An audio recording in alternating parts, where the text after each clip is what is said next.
Ay adı güzel Fatıma gülü Hazreti Bibi Yarani Mezar.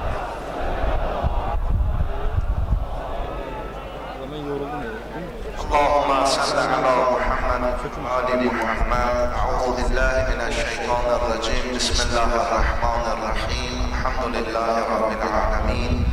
وصلى الله على محمد وعلى آله الطاهرين. اللهم صل على محمد واللعنة على أعدائه أجمعين من الآن إلى يوم الدين. أما بعد. السلام على الحسين وعلى علي بن الحسين وعلى أولاد الحسين وعلى أصحاب الحسين. السلام عليكم جميعا ورحمة الله وبركاته. İmam Hüseyin Ağa'nın özü ve yâr ensarı hakkında uzak salavat zikredin.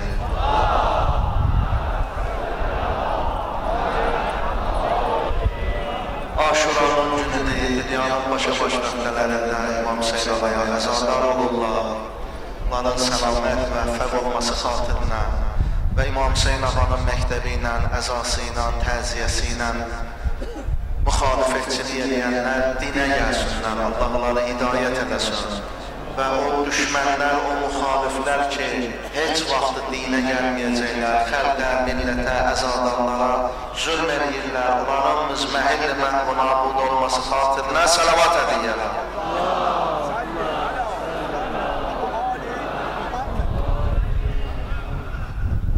Aşura mərasimi İmam Hüseyin Ağa'nın məktəbinin ən ali məqamıdır. Aşura mərasimi ilə tanış olmaq, Aşura mərasiminə dərindən bilgilərə yiyələnmək hər bir əzadarın, hər bir İmam Hüseyin təziyəsinə gələnin birinci vəzifəsidir. Düzdür, bəziləri təbliğ edirlər və həqiqətdə də tarixdə olubdur. Aşuranın günündə Həzrəti İbrahim oddan nicat tapıbdı. Aşuranın günündə Həzrəti Musa əleyhissalam insanları Firavunun zülmündən xilas edibdi. Bunlar olubdur. Amma Aşuranın günü qanın qılınca qalib gəldiyi gündür ki, bu da İslam Peyğəmbərinin nəvəsi Cənab-ı İmam Hüseyin Ağa ilə bağlıdır. Yəni təbliğ edəndə Aşura gününü bu cür təbliğ eləmək lazımdır. Aşura günündə Allah hökmünün zalim hökmünə qalib gəldiyi bir gündür. Aşura məktəbini aradan aparmaqdan ötəri illərlə siyonistlər təbliğat aparırlar. Bu günləri bəzi qurumlar, bəzi ziyalılar, bəziləri bilmərəkdən bunu deyirlər, amma bəziləri də bilərəkdən, yəni bunu deyirlər ki, ümumiyyətlə İmam Hüseynin qətli ilə və yaxud da Vəhhabi işi ki, bu günləri dünyanın müsəlman ölkələrində cinayət törədirlər, bunun Yahudilərlə, Amerika Birləşmiş Devlətləri ilə heç bir bağlılığı yoxdur. Bunu təbliğ edirlər, təkrar edirlər, bilərəkdən təbliğ edənlər var, bilmərəkdən təbliğ edənlər var. Bilməyənlər üçün heç bir sözümüz yoxdur, bilməyənlər öyrənsinlər, bilsinlər. Amma o bilərəkdən deyən adamlara sözümüz çoxdur. Onun biri odur ki, onların dəlilləri budur ki, 1000 il bundan qabaq, 500 il bundan qabaq heç Amerika devləti yox idi, heç Yahudi, İsrail devləti yox idi. 1400 il bundan qabaq Peyğəmbər əleyhissalam Xeybər Yahudiləri ilə müharibə aparırdı. Biz demirik ki, Yahudi devləti, biz deyirik ki, Siyonizm. Əgər bugünkü İsrail devləti Siyonizm ideologiyası ilə idarə olunursa, o elə 1400 il bundan qabaq da var idi. O Hz. Musa'nın vaxtında da var idi. Buna ayıq olmaq lazımdır. Həmən o Siyonizm ideologiyası idi ki, Xeybərdə cinayət törətdi, Xeybər müharibəsi oldu. Xəndək müharibəsinin səbəbkarı oldular Bəni Qərizə qəbiləsi, Bəni Nəzir qəbiləsi, Bəni Qeyqa qəbiləsi. Bunlar Yahudi qəbilələri idi. 1400 il bundan qabaq bir cinayəti törədirlər. və sonralar İngilis istismar idarəsinin əli ilə Vəhhabi təfəkkürünü yaratdılar. Və bu təfəkkürlərin yaranmağının bir dənə səbəbi vardı. Həqiqi İslam dini İmam Hüseynin aşurası vasitəsilə nəsillərdən nəsillərə köçürülənir. İmam Hüseynin aşurası idi ki, Yezid kimi mənfur rejimləri rədd eləyir. İslam donuna bürünmüş batili faş eləyən, onu iflasa uğradan fəqət İmam Hüseynin aşurasıdır. Deməli, bu məktəblə mübarizə aparmaq lazımdır. Və bu da tarix boyu öz mübarizəsini küfür, siyonizm, yahudi, mənfur təbliğatı, bu mübarizə metodlarını zehinlərdən zehinlərə, zamanlardan zamana köçürdülər və nihayətdə Vəhhabi təfəkkürünü İbn-i Teymiyyənin əqidəsində Muhammed ibn Abdülvəhhabın əli ilə yaradıblar, Osmanlı imperatorluğunu dağıtmaqdan ötəri. Millətçiliyi təbliğ elədilər.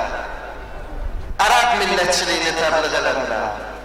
Ərəblər Osmanlı zülmündən xilas olmaq adı altında Vəhhabi dini ideologiyanı siyasi ideologiya ilə birləşdirdilər və nəhayətdə 1923-cü ildə öz istədiklərindən nail oldular. Ali Səud Vəhhabi rejimini Səudiyyə Ərəbistanında, qədim Hicaz məmləkətində atasının babasının adını verdi Peyğəmbərin ölkəsinə. Hakimiyyətə getirdilər. İngiltərədə Yahudi xeyr duası ilə İngilis istismar idarəsinin köməkliyi ilə hakimiyyətə gəldilər. Bunlar müsəlmanlara nə kimi xidmət edə bilərlər ki, xəyanətdən başqa? Sonra gördülər ki, Vəhhabi adı ləkələnir. Həmən bu aşuralar, həmən bu təziyələr və üləmanın, İslamın həqiqi alimlərinin çıxışları Vəhhabilərin cinayətlərini faş eləyir. Allah rəhmət eləsin, böyük Nəcəf alimi Şeyx Cəfər Kaşifül-Qita 1805-ci ildə Kərbəla-i Müəllanı xaraba qoydu Vəhhabilər. Dağıtdılar. Necə ki, bu günləri İraqda ən tarixi, mədəni arxivləri, binaları, əlamətləri viran edirlər. O devirlərdə də Vəhhabilər bu cinayət edirdilər. Yahudilər din düşmənidir. Onlar istəyirlər İslamdan heç bir nişan qalmasın. Yahudilər 48-ci ildə Qüds şəhərini yaradanda bu sözü demişdilər ki, bu günləri biz müqəddəs Məscid-ül Əqsanı yandırmaqlıqla Xeybər intiqamını aldıq. Budur yəni, aşura bu demək.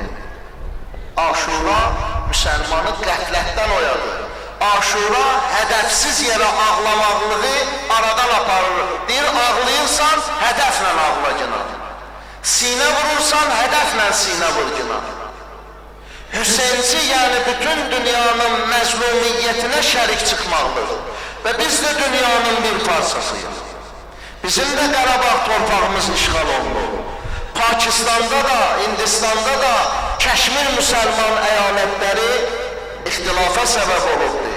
Suriya bu günləri işğaldadır, İraq bu günləri işğaldadır, Liviyanı xaraba qoyublar. Bunları Amerika siyonizm eləməyibdi, kim eləyibdi? Sən eləmişsən, mən eləmişəm. Deməli, o cür dırnaqarası ziyalılar bu günləri Amerikada masonizmin pılın yemeyliylə məcburdular ki, onları müdafiə eləsin. Necə ki, öncə qardaşımız buyurdu ki, pula işləyən məcburdur ki, xidmətin göstərsin. Aşura bizə bu cür cinayətkar, xəyanətkarların iç yüzünü açıb göstərir. Xəlqimiz, millətimiz bundan ayıq olmaq lazımdır. Bundan tanış olmaq lazımdır. O vaxt ki, gördülər, Vəhhabizm adı dünyada nifrətə səbəb olubdur. Mərhum Şeyx Cəfər Kaşifül-Qita onların qətlinə fərman verdi ki, 1805-ci ildə Nəcəfi mühasirəyə aldılar. Kaşifül-Qita ilk mərcəyi təqliddir. Böyük şiə alimidir ki, Vəhhabilərin əleyhinə birinci cihad hökmü vermiş alimdir. Allah bu cür alimlərin ruhunu şad eləsin. Bu günləri bütün dünya Vəhhabiləri terrorist adlandırır. Baxmayaraq ki, Vəhhabiləri yaradan qurumlar, da dünyanın gözü pərdəsində, dünyanın gözünə pərdə salır, onları terörist deyir, amma onlara silahla maddi yardım edir. Hətta bəzi qonşu devletlər belə onlara öz yardımlarını əsirgəmirlər və özləri terrordan əziyyət çəkdiklərinə baxmayaraq belə. Amma 200 il bundan qabaq Şeyx Cəfər Kaşifil Qitabların cinayətkar simasını açıb dünyaya bəlli eləmişdir. Ondan sonra ayrı bir adla Vəhhabiləri təşkilatlandırdılar ki, bu adlarla tanış olan Əl-Qaidə qruplaşması Misridə, İxvanil Müslimin Müsəlman Qardaşları Birliyi Cəmiyyəti Misridə yaradıldı. Taliban Vəhhabi qruplaşması Əfqanistanda yarandı. Adı oldu Taliban. Ki insanların fikri hardaydı ki, Əl-Qaidə nədir, Taliban nədir, oturub bunun üçün araşdırma var. Amma məhkum eynidir. Mayə hədəf eynidir. Ən-Nusrat cəbhəsi Suriyada 2011-ci ildə Amerika və Siyonizmin xeyr-duası ilə ki, Vəhhabi təşkilatı. Azad Suriye ordusu Suriyada, Azad Suriye ordusu Suriyada Amerika ve Siyonizmin xeyr-duasıyla yarandı. İşıq, İraq, Şam İslam devleti ki, bütün dünyanı lərzəyə salıb, andola Allah'a ki, nüvə silahından təhlükəlidir. Çox devletlərin məmurlarının balalarını əllərinə alırlar. Və şübhəsiz ki, bu ölkədə də var. Bu ölkədə olmasaydı 2000'dən yuxarı Vəhhabi ünsürlər gedib işıda qoşulmazdı. Deməli, məmurların arasında da, məmurların balaları arasında da bunları dəstəkləyən vardı. Onlar xalqın düşmənidirlər, onlar millətin düşmənidirlər. Onlar vətənlərini satanlardılar. Və bu maliyyənin də arxasında Ali Səud rejimi dururdu. Səudiyyə Ərəbistanı, kral rejimi dururdu. Boş-boşuna gəlib ya Hüseyin, bah Hüseyin, İmam Hüseyinə boş-boşuna məsələ lazım deyil. İmam Hüseyin bir dəfə Kərbəlada şəhid oldu, minlərlə şəhidin qanını müdafiə eləməklikdən ötürü. Əsrlərdə gələcək Şimir, Yəzid rejimlərini faş eləməklikdən ötürü. Bugün bizim boynumuzda dini vəzifədir ki, bu cinayətkar terrorist rejimləri xalqa millətə tanıtırlar. Ki, hamısı da Qərbin xeyr-duası ilə, tolerantlıqdan dəm vuran Qərbin xeyr-duası ilə yaranıbdır. Bundan agah olmaq lazımdır. Boko Haram Nigeriyada, görsən adlar nə qədər fərqlidir, Boko Haram. Bu da Vəhhabidir. Azərbaycanda Əhl-i Sünnə vəl Cəmaə qələt edirlər. Deyirlər, Azərbaycanda Sünni də, Şiə də qardaşdır. Heç bir Şiənin Sünni ilə ixtilafı yoxdur, ola da bilməz. Heç bir Sünninin də Şiə ilə ixtilafı yoxdur, ola da bilməz. Azərbaycan necə ki deyilir, tolerantdır, bu mənada tolerantdır. Amma Əhl-i Sünnə vəl Cəmaə adı ilə təbliğ eləyənlər Vəhhabi təşkilatıdır. Yenə də adla, adı dəyişməklə insanların zehnini çaşdırırlar. Bilin, ay millət, ay cəmaət, balalarımızı koruyun. Xəyanətkar qurumlar var, xəyanətkar təşkilatlar var. Onlar üçün sənət düzəldirlər. Sənətsiz bu rayondan o rayona gedə bilməzsən. Amma 3 dənə, 4 dənə ölkə keçirlər, əcəb də adını qoyublar transit ölkə. Transit ölkə gedir minlərlə Azəri balaları uşaq başı kəsənlərə qoşulurlar. Bax, bundan ayıq olmaq lazımdır. Deməli, məmurların arasında xəyanətkarlar var ki, Allah necə ki onları faş eləyir, Allah biraz da artıq eləsin inşallah. Allah onları zəlil-i xar eləsin ki, xəlqin balasını pıla satırlar. Xəlqin balasını xəyanətə qurban edir. Bu qədər ki deyildi, bilək ki, bunlar masonizmin xeyr-duası ilə yaranıbdır. İndi masonlar nə edirlər? Elə bilirsən bunlar kifayətlənirlər, xeyr. İndi bizim ağamız, mövlamız, sərvərimiz, rəhbərimiz İmam-ı Zaman Əccelallahu Teala aleyhi ki paş ve mütehher cemalına ucalı salavat çekin.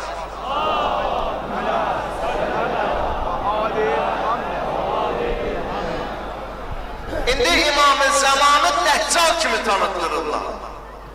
İmam-ı Zaman ağanı Dəccal kimi tanıtdırırlar, kitablar yazırlar. Peyğəmbərdən hədislər nəql edirlər, bəli. İmamlardan hədislər nəql edirlər. Amma Dəccalla İmam-ı Zamanın yerini dəyişirlər. Dəccalı eləyirlər İmam-ı Zaman, İmam-ı Zamanı eləyirlər Dəccal. Və İmam-ı Zamanı öldürməkdən ötəri, ona terror eləməklikdən ötəri, onu aradan aparmaqlıqdan ötəri, onu Dəccal kimi xırda uşaqları tanıtdırırlar. Bu cür qorxulu təbliğat aparırlar. Vicdanlı insan, atasından, anasından halalzadə olmuş insan uşaq başı kesməz. Uşaq başı kəsə ərmənə. İmam Hüseynin uzağında Əli Əsqərdən boğazını oxuyan hərmənə. O da zinadan əmələ gələndir. Yəni atası, anası məlum olmayanlardır. Təbii ki, Azərbaycanda 70 illik Sovet İttifaqının əsarətində oldu. Və Allaha şükürlər olsun ki, sonradan müstəqil oldu. Təbii ki, bu əsarətdə olan müddətdə 10 minlərlə, 100 minlərlə ailələr izdivac elədi. Nə kəbinləri olmadı, nə heç bir ilahi əqdiləri olmadı. Onlardan əmələ gələnlərdir gedər vəhabı olan. Amma hətta Sovet rejimində, Sovet əsarətində yaşayan ailələr ki, qorxulu surətdə, gizlin surətdə də olmuş olsa, gedib əqd oxutdurubdur. Balasını kəbinlə evləndiribdir, qızını kəbinlə köçürdürdür, oğluna kəbinlə qız alıbdır. Onun balası günahkar olar, namaz qılmayan olar, oruç tutmayan olar, hicaba riayət eləməyən olar, amma uşaq başı kəsən olmaz. Çünki onun fitrətində halallıq. Haramzadələrdir gedib məqabı olan, xoşluq yarandı. 92-ci ildə Azərbaycanda xalq cəbhəsi Azərbaycan millətinə vurduğu zərbəni heç kəs vurmadı. Bax, bunu bilək. Vəhabilər məhz 91-92-ci ildə pul gücünə Azərbaycanda təbliğ olundu. Pul gücünə. Dartdılar, getirdilər, gəldilər Ali Səudun nümayəndələrinə Bakıya. Həmən bu Ali Səud rejimi idi ki, bilirəm yəni açığına gələn adamlar olacaq. Amma hər sözdən hər adamın xoşu gəlmir ki. Bu bir tarixdir, bu bir faktdır. Əbu Bəkir məscidi ki, Bakıda tikildi, həmən bu hökumətin gözü qarşısında tikildi. Həmən o Əbu Bəkir məscididir ki, və Nəzqi məscididir ki, minlərlə Azəri balalarını Suriyaya, İrana göndərir. Əlbəttə sən bunun qarşısını almasan, buna etiraz olursun. İndi diqqət elə ki, Ali Səud rejimi ki, bu günləri nə cinayətə, nə mənfur bir xislətə malikdir, tanış olurlar. Dəfələrlə Allah evinin zəvvarlarına xəyanət edir. Tunellərdə işıqları söndürməklə, 86-cı ildə zəvvarlara hücum edib atəş açmaqlıqla, 89-cu ildə yol bağlayıb təzədən kondisionerləri söndürməklə, havasızlıq yaratmaqlıqla və hər dəfələrdə də yüzlərlə Allah zəvvarları həlak olur. Bu öz başına deyil, Ali Səud rejimi Məkkənin gəlirinin 70%-ni Amerikaya ödəyir. Nökərdir. Və təbii ki, nökər də öz ağasına sədaqətini göstərməklikdən ötəri də bura Məkkədir, burada partlayış olmaz. Bütün dünyada partlayışları maliyyələşdirən Ali Səud rejimi Məkkə və Mədinədə partlayış törədə bilməsidir. Burada bu cür qətl edə bilər, bu cür insanları terror edə bilər, bastırıb yaratmaqlıqla. Necə ki, biz bu illəri Məkkə ziyarətində 10 minlərlə hacının ayaqlar altında qalıb, əzilib, həlak olmağının şahidi oldu. Allah lənət eləsin Ali Səud rejiminə. Sən kimsən ki, maşınla Mina dağına gəlirsən, avtomobillə, yəni qafilə ilə Mina dağına gəlirsən. O Mina dağı ki, Həzrəti İbrahim ayaqyalın gəlib ora. O Mina dağı ki, Həzrət Peyğəmbəri Xuda sallallahu aleyhi və aleyh piyada gəlibdi ora. Gör, bunlar nə qədər qudurublar, necə ki, Nəmrud göyə ox atdı, dedi, ya necə ki Firon dedi, ənə rabbukumul ə'la, mənəm sizin Allahınız. Məlun Səudiyyə rejiminin hakimləri, şahzadələri o qədər qudurublar, o qədər Allahsızlıqlarını nümayiş etdirirlər ki, axırda avtomobillə Mina dağına gəlirlər və Minada 3 milyon, 4 milyon Allah evinin zəvvarlarının qarşısını kəsirlər. Nihayətdə bastırıq olur, tıxac olur və 10 minlərlə hacı həlak olurlar.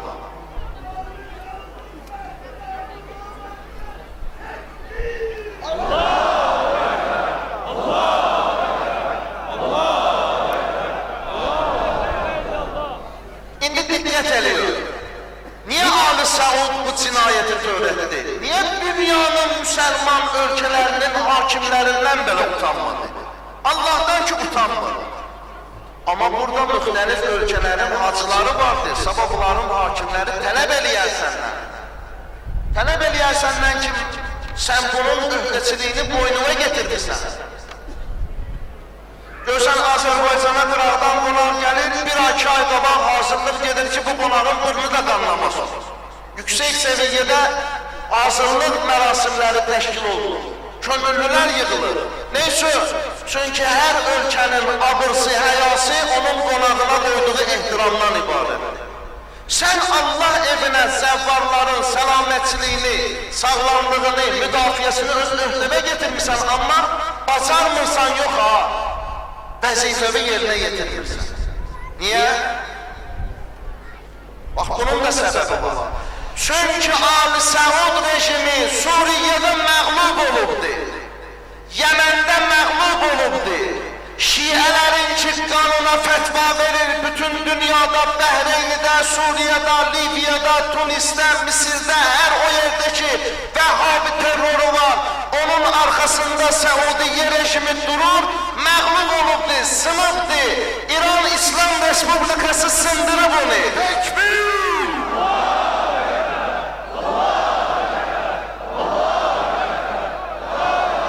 Bugünkü hegemon qüvvələrin toqquşmanlığı, Rusiyanın Suriyada Vəhhabiləri bombardıman eləməkliyi və digər Yemenin Hizbullahının müqaviməti, Vəhhabiləri, Səudiyyəni və onun havadarlarını, Qətarı, Misri, bütün töküntülər ki vardı onlara yardım ediblər, sınıflar. Bunların oğucu açılıbdır, bunlar istədiklərindən nail olmayıblar. Ona görə Məkkə-i Mükərrəmədə Allah evinin zəvvarlarına həyasızcasına hörmətsizliyi etməkdən çəkinmədilər. Heyhat min nəzillər! Heyhat min nəzillər! Heyhat min nəzillər! Heyhat min nəzillər! Heyhat min nəzillər! Bilin və agah olun, bu əsr Əhl-i Beyt sevərlərin əsridir. İstəyir dünyada nə olsun, nə hadisə baş verir versin. Hamı bir şey düşünər, hamı bir iş görər. Allah'ın da öz işi vardır. Allah'ın da öz gizlin işi vardır. Allah gecələr gücələr. Son hadisələri görürsünüz. Allah gecələr gücələr, dünya müvəqqətidir. Müvəqqəti olan, 5 günlük olan dünyaya görə adam dinini satmaz. Bunu özümüzə dedik. Adam dinini satmaz. Allah Teala Peygamber aleyhisselamı Kur'an-ı Kerim'de Peygamber ve Ehl-i Beytini pak ve pakize adlandırıldı. Din öğrenme istiyorsan Peygamber ve Ehl-i Beytinden öğren kardeşim. İstiyorsan Şia ol, istiyorsan Sünni ol, istiyorsan kim olursansa ol. Din öğrenme istiyorsan Peygamber ve Ehl-i Beytinden öğrencine. İmam Hüseyin de ona göre şehit olubdu ki dini Peygamber ve Ehl-i Beytinden öğrenesen. Day Muaviye'den din öğrenmeyesen. Abu Süfyan'dan, Süfyanilerden, bugünkü Süfyanilerden din öğrenmeyesen. Allah Kur'an'da Peygamber ve Ehl-i Beytini pak ve pakize adlandırıbdı. Şəcərət-i Təyyibə adlandırıbdı, gözəl şəcərə, gözəl nəsil adlandırıbdı, amma Muaviyyə və Əməviləri Şəcərət-i Məl'unə adlandırıbdı. adlandırıbdır, lənətlənmiş nəsil adlandırıbdır. O kəs ki deyir, mənim məzhəbim yoxdur, onun dini yoxdur. O kəs ki dini məsələlərə əhəmiyyət vermir, deyir, mən bir dənə tək olan Allaha inanıram, yalan deyir o. Allahı Peyğəmbər və Əhl-i Beytinin gözü ilə tanımalısan. Peyğəmbər və Əhl-i Beytinin gözü ilə, Peyğəmbər və Əhl-i Beytinin dili ilə, Peyğəmbər və Əhl-i Beytinin elmi ilə Allahı tanımasan, elə Muaviyyəsən sən. Şəcərətül məl'unə adlandırıb Allah Teala'ları Qur'an-ı Kərimdə. İsra suresi 60. ayədə. Qur'andan istəmirsən dəli. Qur'an-ı Kərimdə Allah Teala Həzrətləri buyurur: وَمَا جَعَلْنَا الرُّؤْيَ الَّتِي أَرَيْنَاكَ إِلَّا فِتْنَةً لِلنَّاسِ وَشَجَرَةِ الْمَلْعُونَةِ فِي الْقُرْآنِ. Ya Peyğəmbər, sənə ki o yuxunu göstəririk, insanları yoxlamaqdan ötəri, insanları imtihan eləməkdən ötəri sənə bu yuxunu göstəririk ki, onlar məl'unə bir şəcərədir. Şəcərə əsl nəsəbə deyərlər. Məl'unə bir şəcərədir, lənətlənmiş bir şəcərədir. Təfsirə get baxcına, get bütün Qur'anların, sünni və şiə alimlərinin təfsirlərinə baxcına ki, 4-5 cürə təfsir eləyirlər, birində də budur ki, bir gün Həzrət Peyğəmbər əleyhissalam, yəni 2 dənə sözün üstündə dayanıblar ki, bir gün Həzrət Peyğəmbəri Xuda sallallahu aleyhi və aleyh yatır yuxuda görür, yuxudan məqsəd budur, yatır yuxuda görür ki, onun mənbərində meymunlar oturur, qalxır yuxudan ağlayır. Allah Teala ona Qədr suresini nazil eləyir. İnna enzelnahu fi leyletil qadr və ma adraka ma leyletul qadr.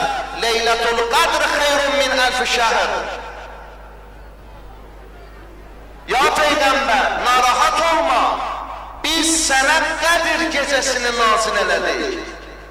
Və Qədr gecəsinin fəziləti Allah yanında məlumdur. Heç kəs bilməz. Hətta siz də Qədr gecəsinin fəzilətini dərk eləməzsiniz.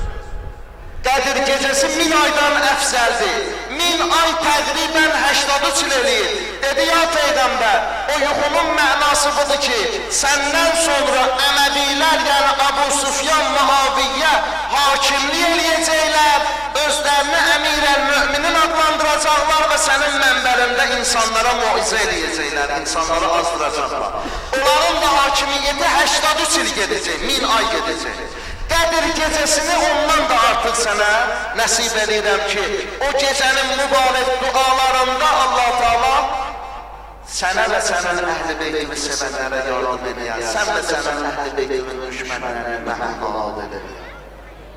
İndi sən necə gedib Muaviyə pərəst olursan? Sən necə gedib Yezid pərəst olursan? Hətta bəziləri Yezidə lənət oxumaqlığı Qur'anda qadağa bilirlər. Bir müsəlmana lənət oxumaq. Qardaşım, mən Yezidə adam tanımıram. Sən desən müsəlman. 6 aylıq balanı atasının qucağında oxlatdırana adam demirlər. 3 gün 3 gecə Peyğəmbər balalarını susuz saxlayana adam demirlər. İndi gör Allah Teala zalimləri necə lənətləyir Qur'an-ı Kərimdə. Buyurur Bismillahirrahmanirrahim. Ahzab suresi 57. ayet. Buyurur İnnellezine yu'zunallaha ve rasulahu la'nahumullahu fid dunya vel ahire. Herkes Allah'a ve Peygamber'e eziyet eləyir, Allah ona dünya ve ahirette lanet eləsin. Məgər Ali Səud rejimi Allah zəvvarlarına həyasızcasına hürmətsizlik eləyir, yolları bağlayanda, Məkkədə yol bağlayarlar, ziyaret vaxtı yol bağlayarlar, ehram vaxtı yol bağlayarlar, Allah sizə lənət eləsin.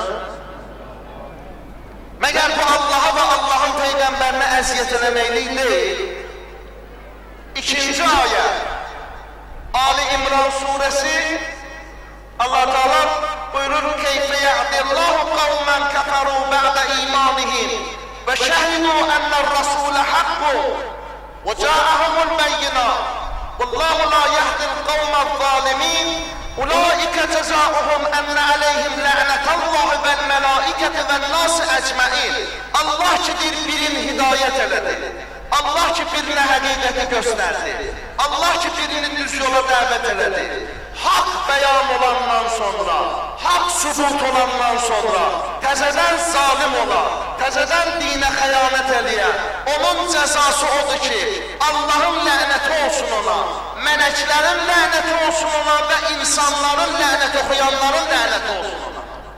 İndi gör Ali Səud rejimlər, Səudiyyə rejimlər, Vəhhabi rejimlər ki, dünyada cinayət törədirlər, neftə görə, neftin sərvətinə görə, ayaman 10 dollara, 15 dollara oğurluq maldır, alalar, baha qiymətə satalar, bundan da öz iqtisadiyyatlarını dilsəldələr və 10 minlərlə nahaqdan qanlar tökülər, cüablar demokratiya yaradırlar. Budurmu demokratiya, budurmu tolerantlıq?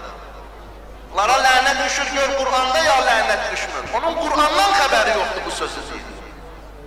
Qur'andan məlumatı yoxdur. Əslən Qur'ana inanmır bu sözü deyil. Biz İmam Hüseyin ağaya ona göre əzadar olduq ki, bu hədəfləri örgənək. Biz İmam Hüseyin ağanı ona göre sevirik ki, əvvəla İmam Hüseyin ağa Peyğəmbərin cigər güşəsidir. Şəxsən Peyğəmbər əleyhissalam İmam Hüseyin ağa üçün buyurub ki, Hüseyin minni və ənə min Hüseyin. Hüseyin məndəndir, mən də Hüseyndənəm. Bu bir. Həzrət Peyğəmbər buyurubdur ki, Əhəbbəllaha mən əhəbbə Hüseynə. Hər kəs Hüseyni sevirsə Allahı sevir. Və təbii ki, Hüseynin əzasında, Hüseynin müsibətlərinə şərik olmaqlıq, hər bir insanı dəyərlərə, vicdanı dəyərlərə sahib olan insana vacibdir. Bir dənə də misalı yadından çıxartmayın. Ay qeyrətli insan, ay vicdanlı insan, məgər sənin qeyrəti və toxunmur ki, Yəzid kimi zinadan əmələ gələn, çaxırbaz, qumarbaz, itbaz, dəyyus bir dənə kəs, İmam Hüseyin ağanın, Peyğəmbərin cigər güşəsi olan Həzrət Hüseynin kesik başını qoyub qabağına xizaranla, çubuqla döyür. Bunu lənət deməyir. Lənət olsun, lənət olsun.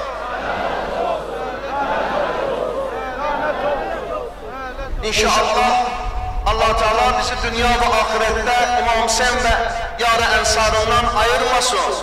Allah Teala sözümüzü keserli ve eşidenleri hidayet eləsin. Allah Teala xalqimizi, millətimizi, vətənimizi yerin göyün bəla və xətasından hifz eləsin. Allah Teala bizim müstəqilliyimizi Vahhabiyyetin şərrindən amanda saxlasın.